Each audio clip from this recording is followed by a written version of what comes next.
I am super, super excited for this conversation. Now, I say it all the time.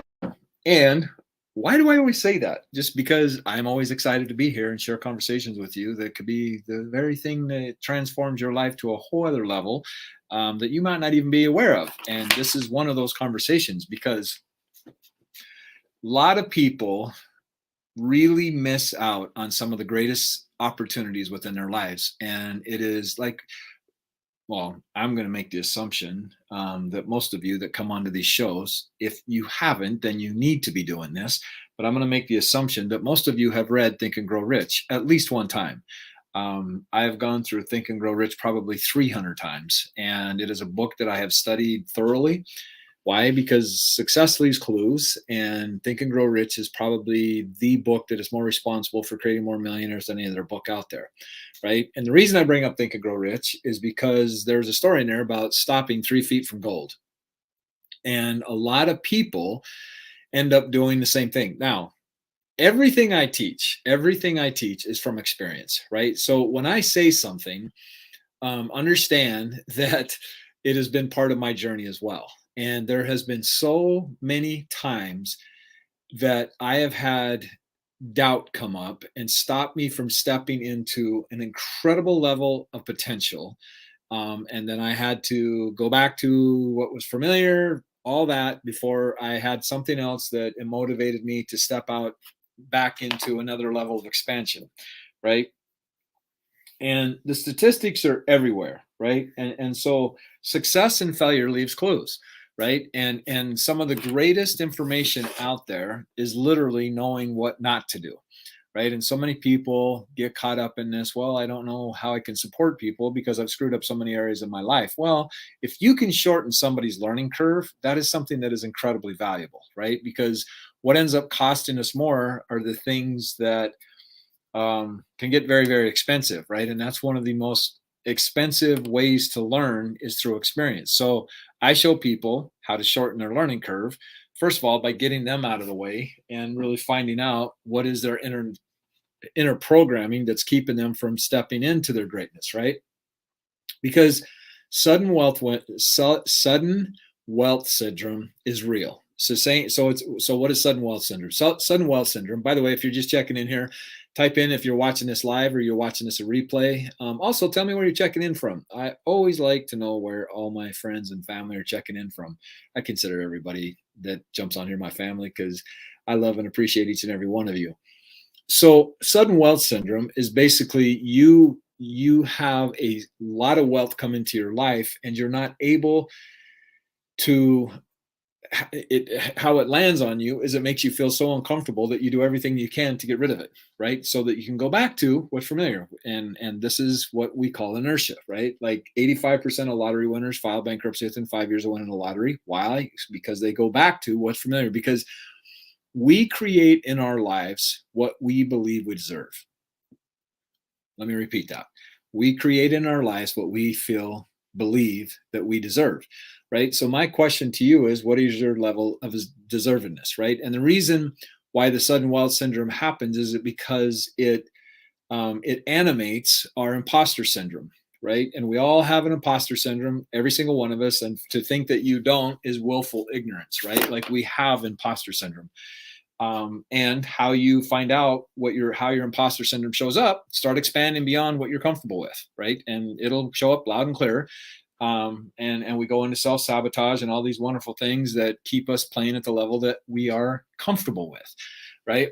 So the thing that is so important is, are you able to focus on the process and focus on the journey so that you go through whatever you need to go through in order to become the person that is prepared to handle what it is that you are seeking to create, right? Are you able to stay in that process? Are you able to stay committed long enough for you to become and expand and have the awareness to sustain whatever it is that you want to create? Like, friends, what I just said there is massively, massively important, right? Because as you expand and you start attracting things in your life, you're going to get very in touch with what you believe you deserve. And if you don't believe you deserve what it is that you're creating, guess what? You're going to destroy it and going to go back to what is familiar for you, right? And so that's a great question. And friends, understand, this isn't your fault. Like, this isn't, you're not to blame for all this. There's lots of other things that have been responsible for this, because we have been conditioned by an educational system that has taught us to comply, to conform, to not reach on out other people, do not ask questions, stay in your little box, do not think outside of it, do not ask for support, do not reach out, ask questions that are outside of the model. If you fail, you're worthless, you get shamed by your tribe. Failing is the absolute most humiliating thing that you can ever do in your life. Like, this is what our educational system has taught us, right? And this is where the quote that I've said many, many, many times, doubt kills more dreams than failure ever will. Doubt kills more dreams than failure ever will. And doubt is very good friends with guilt, right? And so this is a big part of what is intertwined with our imposter syndrome, right? And friends, it can be so simple. It can be so simple. Is you hearing a conversation about your parents around money, right? And of course, as a child, we don't have the cognitive ability to even really understand what money is, especially if nobody told us what it was like. And we're watching our parents have a very heated argument, and say the dad gets really upset and starts screaming at the mom, and the mom is crying, getting super emotional, and you're sitting there as a child, again, not even understanding what's really going on, but all you see is an incredible amount of energy around that experience, and you go, I don't ever, ever, ever want to experience that. And then you judge money, thinking that money was the cause of that.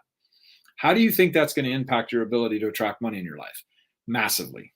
Massively, right? Like the stories I can tell you, what I've worked with my clients on changing their inner programming around money has been astonishing. Like, I am astonished not only what people have the ability to go through and face and endure, but I'm also astonished about the ability of how naive people really are when they're raising children, right? Like, they are totally oblivious to how that child is being impacted. Again, not their fault. Nobody taught them how to do it, right? But when a child basically in the first couple of years of their life, everything is interpreted through energy. Everything is interpreted through frequency and vibration. They don't understand what communication is. They don't understand what it means to pay bills. They don't understand why dad is so stressed out because he's working all the time. And they don't understand any of this stuff. So how they make sense of this is like, this has to do with me. Right. And then they infuse this into their psychic, into their nervous system. And then so when a bunch of money comes into their life, it freaks them out. It freaks them out. Right. And so this is what's so important about figuring out what is it that you are truly, truly committed to. Okay. We don't get what we want.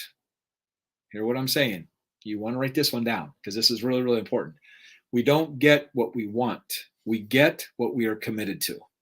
Okay. Well, what do you mean by that, Jeff? Well, if you are seeking a goal, let's just use a goal. This is why goals don't work, right? Goals will only get you so far. And most people set goals that are based on their level of what they believe is their ability to expand, right? And so when we start moving towards a goal, we start finding out what we have been committed to that has kept us playing at the level that we've been playing. Okay. Now, what ends up happening in that, a lot of these things that we have committed to, this is where I say our environment is stronger than our willpower, right? Because if you're in an environment that is not aligned and congruent with what you want to create, guess what that environment's going to do? That environment is going to fight for where it's at, right? And we are homeostasis. So we want to balance out. We want to harmonize and things like that. So if you're in an environment that's not supporting you in stepping into your greatness, and your environment thinks, well, if this person steps into their greatness, I'm going to lose a friend, I'm going to lose a partner, I'm going to lose whatever, that environment is going to do everything it can to keep you playing small. Now, in that situation, you're going to have to really get in touch with, what are you committed to? right? Am I committed to keeping this relationship alive now, or am I really committed to creating what it is that I want to create? And see, we are well, hopefully we are always evolving, right? And self-evolving people will always push into the storm. They understand that in order for me to keep evolving, there's going to be things that I must let go, I must expand, I must be flexible on, in order for me to achieve what it is that I truly desire to achieve, right? And see, friends, this is the crazy part about this. All of this happens subconsciously. And your subconscious is going to serve you the way it believes you want to be served. Okay. So, Helen, it is so great to see you. So, think about this. I had a fellow colleague, hypnotherapist, that had a client up in San Francisco, and this guy was building a very, very, very successful career, business, his own business. And he kept sabotaging it, and they couldn't figure out why. Well, they put him in trance and got to see that he had a girlfriend that lived up in Washington. And so the subconscious went, I want to be with her more than I want to build a business. So what it was doing, every time the business started succeeding, he would start sabotaging it, because where his heart truly was to be with her. Right. So once they got that dialed in and figured out, well, if I build this business that I can sell it, I can work from up there, whatever, everything got aligned and congruent, and he was able to create what he really wanted to create. Right. Now, this is how your subconscious works. And if it believes that money is going to cause breakdowns, then guess what? You're going to have an aversion to attracting it, and maybe not attracting it, but keeping it. Right. Like some of the clients that I've worked with, they have made decisions around money that money was more important than them as a child, right? Like I had one guy that would create multiple six figures a year, and then he would get rid of it all. I mean, he'd almost get to the point where he was making seven figures a year. And when I met him, he was actually in the basement of a house and barely getting by, in a very, very unhealthy relationship, had no power, right? Had just gone through a horrific divorce. We started doing some work and found out that he had subconsciously made the decision that, he was raised in a house by an entrepreneur. His dad was an entrepreneur, and his dad worked all the time. But see, as a child, we don't understand that the dad is doing everything he can to provide for the family. He made a decision that his dad loved money more than him. Makes totally childhood logic sense, right? And so why would we want to track something in our lives that we believe is more, that my dad valued more than me, right?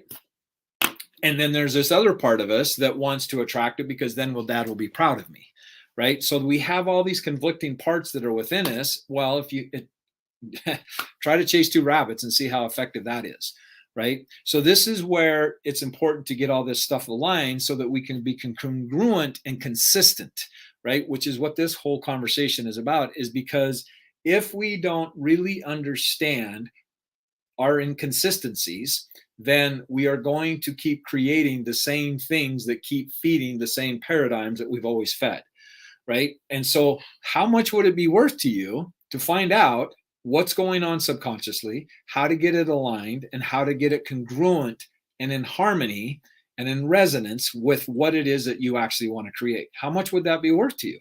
Right? Now, like, that's a very valid question, right? Because everybody, and I only use that word when it applies, everybody thinks it's about a gadget, right? But the common denominator in every single domain of your life is you. Every single domain of your life, the common denominator is you. It's your ability to expand. It's your ability to contract when necessary. It is your ability to be flexible. And see, friends, it's not about what to believe, it's how to believe, right? Because sometimes, now think about this, you have a belief, again, one of our biggest fears is being separated from our tribe. So if I have a belief that was conditioned in my family, and I take on this belief about money, let's just use money for simplicity's sake, and this belief is out of alignment with what it is I truly want to create, because I have all these, like, money doesn't grow on trees, money is the root of all evil, right? Rich people are greedy, filthy rich, like all the things that we've been conditioned to believe. Like, go watch all of the Marvel movies, right? Like all the rich guys. Now it's finally like Tony Stark is one of, well, Batman too. But most of the villains in hero stories, the villains are the rich ones. So we are being conditioned to believe that money is evil, right? Just think about all the programming that's done around this, right? And the interesting thing, like there is a certain political party that does everything to demonize capitalism. But the interesting thing is if you look a little bit deeper, they are the ones that are more corrupt in capitalism, right? Like just look at who runs all the social media platforms. Of course, when I said this on TikTok, I got my ability to do lives taken away from me. Friends, understand, like there's so many clues going on, but most people don't want to question what they believe, because them questioning what they believe makes them face their biggest fear, which is being separated from their tribe. That's just it, right? And cognitive dissonance is real, right? So these are all the things that create inconsistency, right? And this is why most people, this is why I said, doubt kills more dreams than failure ever will. Doubt kills more dreams than failure ever will.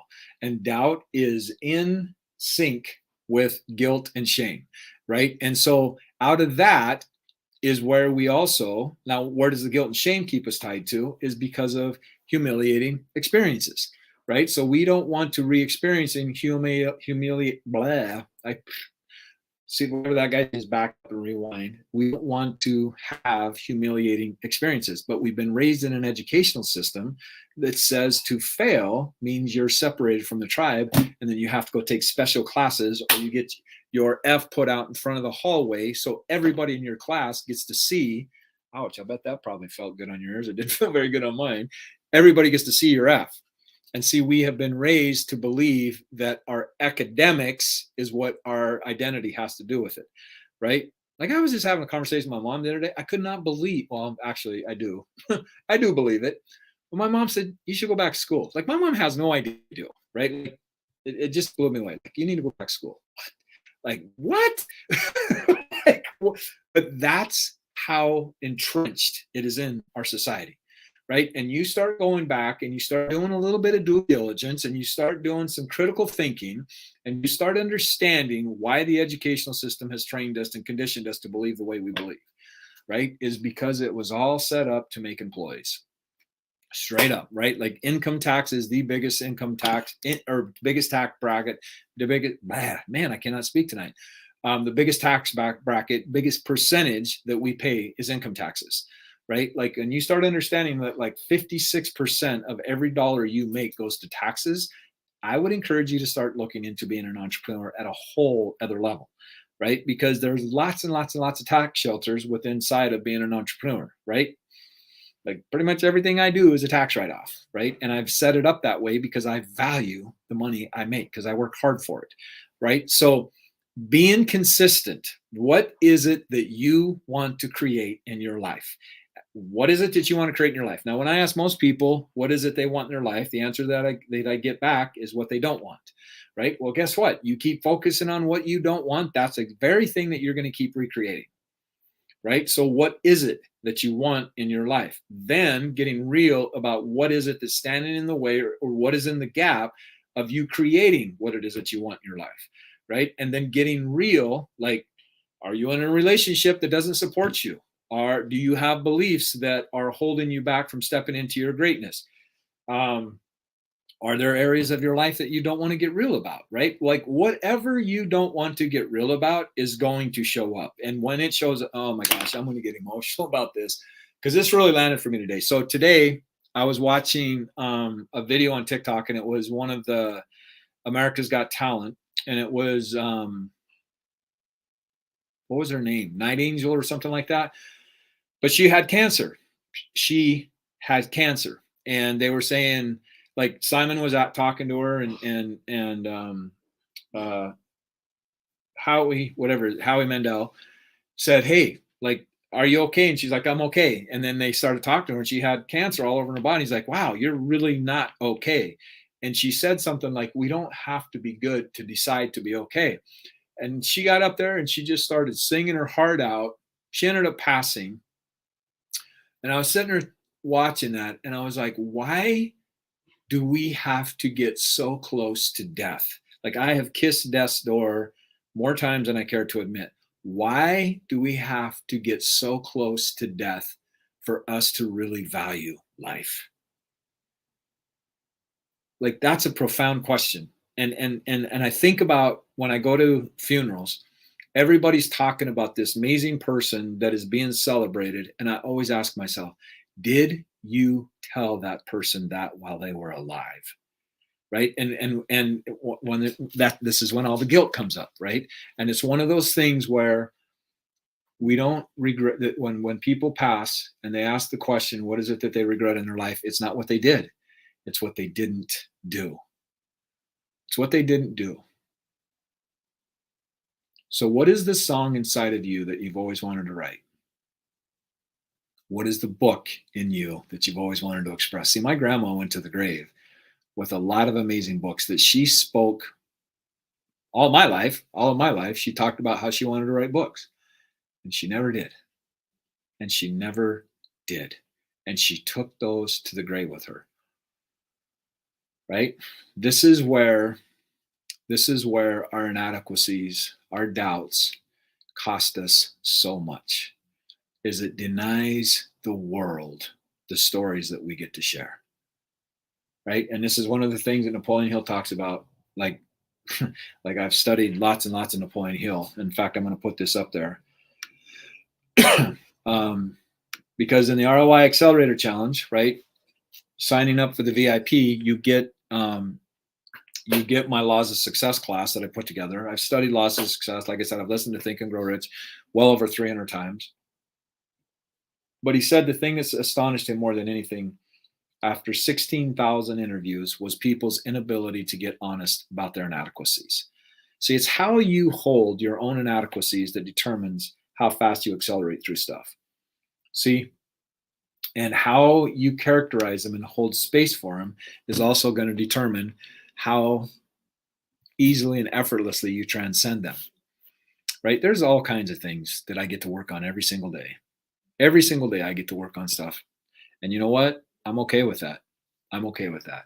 There are days that I show up in ways that I wish I didn't, but I understand if I'm not sleeping, if I'm not eating right, if I'm not doing the things that I need to do to maintain that vibration, then I'm going to show up in ways that I don't really enjoy being with me, right? So, how do you hold your limitations? How do you hold decisions that you have made in the past? How do you hold your intelligence? How do you hold yourself when it comes to allowing somebody else in your life? How do you hold past experiences? All of these determine your ability to step into the unknown. Because if you don't hold space for them and love those versions of who you are going to be terrified of repeating them. And the fear of you repeating them is the very thing that is keeping you playing at the level that you're at, right? Because what you're going to do is you're going to believe someone else is going to perceive you the way you perceive you, right? So a thief is always going to be terrified that a thief is going to steal from them, right? So you beating yourself up is what you're going to project onto other people, right? These are the things that we do consistently. So if we want to change the autonomic patterns, then we have to get real about what they are, right? And this is what I love doing. This is why I love working with my clients. Like I 10x their lives, right? Literally. Like I have some clients that went from barely making $10,000 a month to making over $200,000 a month, right? Like I've got story after story. So let's just look at that one, right? Like I've many of them, right? Like created many 7-8 figure entrepreneurs. Let's just go with a simple figure of 100, someone that makes $1 million a year. Like I supported and guided this person to, well, he's doing well over that now, but let's just go for simplicity's sake, makes $1 million a year. Okay. Started out making $10,000 a month when we started coaching. Now I was making, like I said, multiple 7 figures a year. So let's just go with that.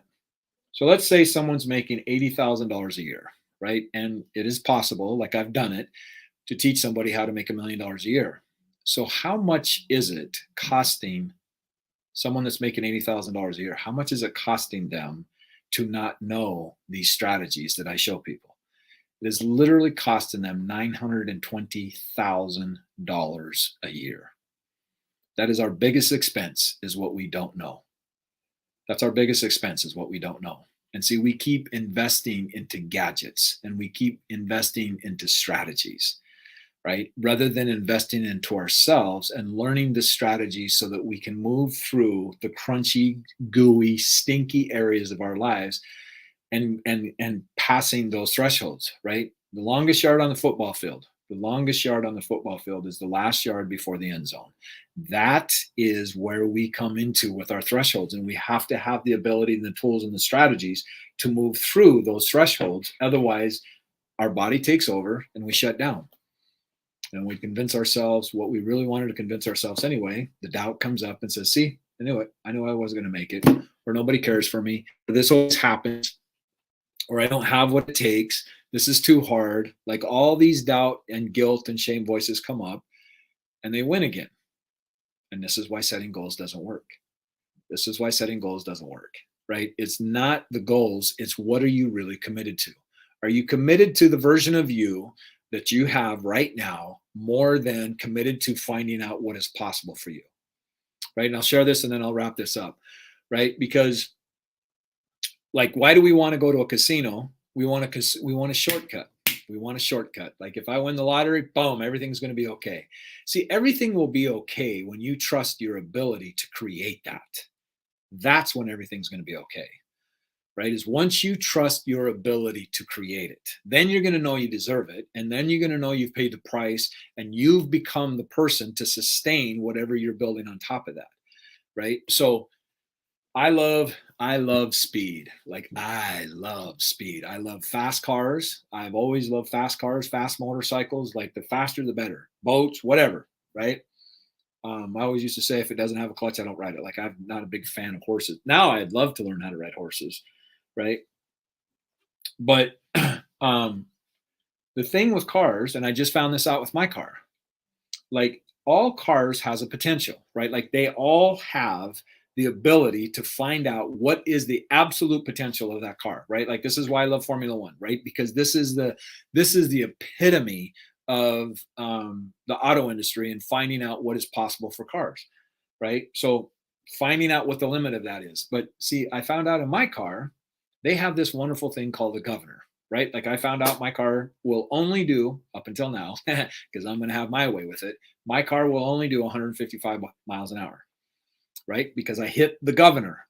They governed it out. They shut down the power of, this is as fast as this car will go, right? But see, now I know that that car will do more than that. And what I'm going to do is some things that are going to make it possible for that car to take that governor out. And I'm going to really find out what's that car's possible. But see, we all have governors inside of us. Those are the limitations. Those are the conditionings. Those are the doubts. Those are the beliefs. Those are what we truly value. Those are the commitments that we've made within ourselves. It's our subconscious that has created all these governors to keep us playing small, right? So do the same thing that I'm going to do with my car. Like, take it to a mechanic. They're going to put a new tune system in it, do some things to it, whiz bang it out, and he's going to do his expertise. And now my car is going to exceed what that governor stopped me from achieving.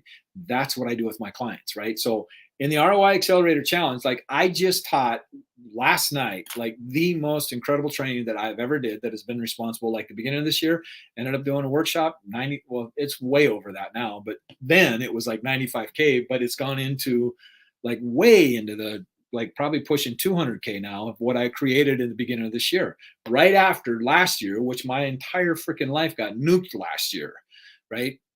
This is what I'm teaching people in here, so that you have no excuse. In fact, I pay you if you fail. I pay you if you fail, because failure is no longer an option once you go through what I teach you in the ROI Accelerator Challenge, right? Like, I give you the tools and the strategies to remove the governors within yourself, clean up your past, get rid of all your past and rewrite your past, right? To let that all go, get super clear on what it is that you want to create, and then being able to step into this space where you are the creator of your life. Like, literally, you are the creator of your life, because once you're able to do that, now you're no longer concerned about what somebody else is going to do for you, right? Because think about what happened in 2020. How many people felt secure in their nice jobs? The world got shut down, my friend. The world got shut down. And you know what? This is what's amazing. This past Christmas, I was walking, I was coming out of Walmart, and there was this Hispanic gal out there, and she had this box of all kinds of stuff, right? Like almond pretzels or white chocolate pretzels and all these things. And she goes, I'm man, I'm like this emotional. Whew. Um, she goes, I'm wanting to support. I want to get something for my daughter for Christmas, and that caught my attention. And I said, so tell me your story. What's going on? She goes, well, I was at a job and I would not take the job, and they fired me. Would not take the job, and they fired her.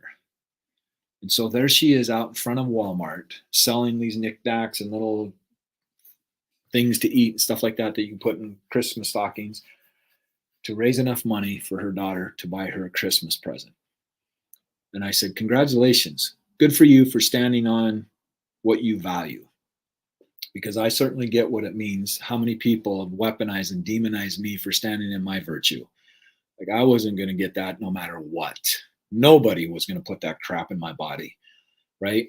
And so I asked her how much she needed to get her gift, and I ended up giving it all to her, right? Because somebody stood up for what they believed in. That's freedom. Freedom is taking responsibility for your life and not giving it to somebody else that doesn't have to pay the price for you, right? Like think about it when it comes time for companies to back down or to lay off or cut back, guess what? They're going to lay you off. They care more about that business than they do you. That's the way businesses run. It's not personal, right? So your greatest gift is for you to find out what it is you truly love to do, and then you figuring out how to make money doing it. That's true freedom. But freedom comes from eternal vigilance, right? Like if you give up your responsibility, my friend, you surrender your liberty, right? And the greatest thing that I have ever come to a place is where I trust my own ability to be able to create what it is I want to create. And this is what I teach my clients, right? Like you are the one that's in charge of your economy. It's a great place to be, right? And it's not about getting crazy money and stuff like that. Like what would it mean to you to be able to create multiple six figures and know how to do it, and then you could scale it however big you want to scale it? Like what would that be worth to you? What would that be worth to you? And what would you be willing to do? Because see, the law of advancement requires us letting go of something in order for us to advance, right? What are you willing to give up in order for you to advance in your life? These are powerful questions. And I would encourage you to seriously consider them, right? So, dang, I just looked at this. I just looked at my calendar and recognized this will be the last live that I do this year. This will be the last one. So what are you going to do for 2023 that's going to be different, that's going to put you in a position to make 2023 the best year of your life? Everything comes down to intention, my friend. So if I were you, if I could make the strongest suggestion that I could ever make, because this is for you, this is designed to make you failure proof, right? The ROI Accelerator Challenge is all set up to do because I want to do every single thing I can to support you in making 23 the best year of your life. I know that it works. It's not a matter of if it works. It has worked multiple times over and over and over and over and over. It's just a matter of you letting go of what keeps you from stepping into taking and investing in yourself. Like, I think it's $27. Like, get on the waiting list and you'll see, right? Like, I guarantee you, I will pay you if you fail. There's no reason to fail. Like, it's all taken care of for you, right? Like, I give you my life's work in that challenge, right? And where I'm at today, you don't get from where I came from to where I'm at today.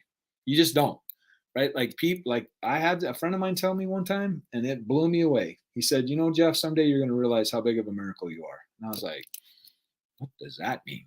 And he says, people that have gone through what you have gone through make people like Charles Manson. I was like, I mean, I didn't even know how to take that. But see, just like that video that I watched today of America's Got Talent, my life, not only my life, it actually wasn't my life that almost ended that got my attention. It was my sister's life. My sister's life almost ended as a result of my behavior. That's what it took for me to get my attention. Don't don't wait until you're ready to lose everything before you decide to change. You have the ability to choose now, to invest into who you are and to find out what's possible for you. And that's what the ROI Accelerator Challenge is all about, is for you to accelerate your greatest investment, which is you. You are your greatest investment, right? So allow me the opportunity to show you what is possible for you, to remove the governors in your life and to find out how you can actualize your fullest potential in your life, in all the domains of your life, whatever it is: health, relationships, money, spirituality, personal development, whatever it is. I show you how to reach what it is that you really want to reach. Okay, so do yourself a favor, go sign up for the ROI Accelerator Challenge. It'll be the best thing that you have ever invested into. I promise you. I promise you. Why? Because it had changed my life, and you don't get from where you're at to where I'm at. Like, this is my mission. This is my life, right? And I want to give you my life's work. I want to do everything I can to support you, but I can only do it if you would decide to do it for yourself. Okay. So I appreciate everybody being here. Happy, happy, happy New Year. Helen, thank you so much. I appreciate each and every one of you being here. Much love. Much love. I appreciate each and every one of you, and I appreciate you taking your time and being a part of these lives. It means the world to me. And again, if you're watching this live, type live, or if you're watching replay, type in replay. But happy New Year, and may 2023 be the most epic year of your life. And set that intention. Set that intention that 2023 is going to be the most epic year of your life, because it is your intention that is the catalyst to everything in your life. It is your intentions, whether you do it consciously or subconsciously. Your intentions are what really create the quality of your life. So, my friend, much love. Happy, happy, happy New Year, and may it be filled with magic. May you receive love in ways that you didn't even comprehend. May you be touched by divine, by God, by universe, whatever you want to call that, to the depths of your soul. And may you come to a place where you believe that anything is possible. And that may you honor and cherish that nobody in this world is, has, or will have the ability to do what you can do on this earth.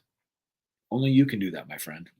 And I want to do everything I can to support that, because I know you have incredible things inside of you that this world needs, that only you can provide.